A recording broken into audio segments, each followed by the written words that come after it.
My dear Tolstoy, the purpose of art is art itself.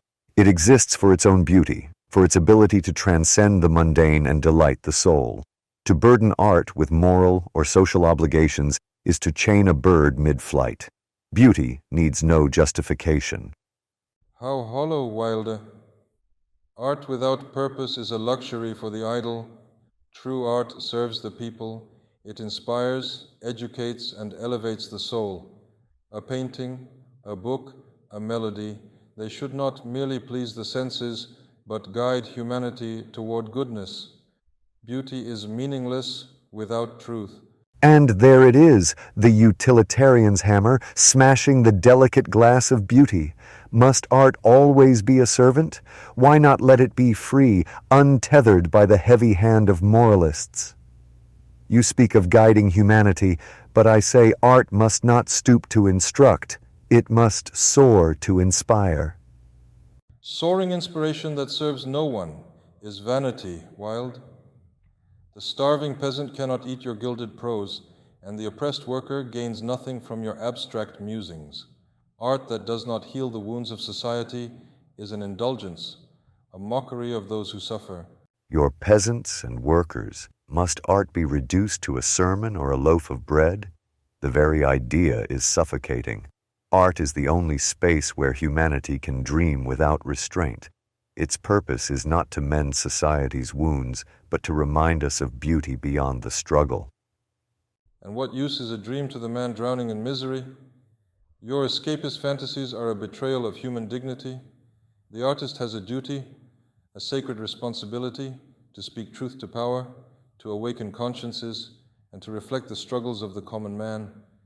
Anything less is cowardice. Duty, responsibility, such dreary words for the sublime act of creation. Art thrives in defiance of duty. The artist owes nothing to society. Their only loyalty is to their vision. To burden art with moral messages is to kill its soul. Let society solve its own woes. You shield your selfishness behind this veil of vision. What you call freedom, I call indifference. The world burns, and you paint roses on the ashes. How can you create beauty and good conscience while ignoring the suffering of your fellow man? Because suffering will always exist, Tolstoy. Must we destroy beauty simply because the world is imperfect? Art is not a balm for the masses. It is the torchbearer of individuality and imagination.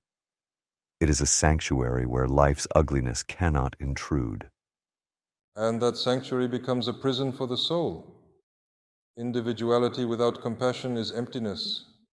Art must reflect life's truths, even the ugly ones, for only by confronting reality can we hope to change it. The artist who turns away from suffering turns away from humanity itself. No, Tolstoy, the artist who wallows in suffering turns away from life's higher purpose.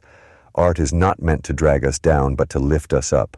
It must remain untamed, unburdened, a testament to what humanity could be, not a mirror of what it is. And yet your untamed art is an empty echo in a starving world. The true testament to humanity's greatness is its capacity for compassion, for solidarity. Art that serves no one but itself is a betrayal of that greatness. You may revel in your ivory tower, Wilde, but I will stand with the people.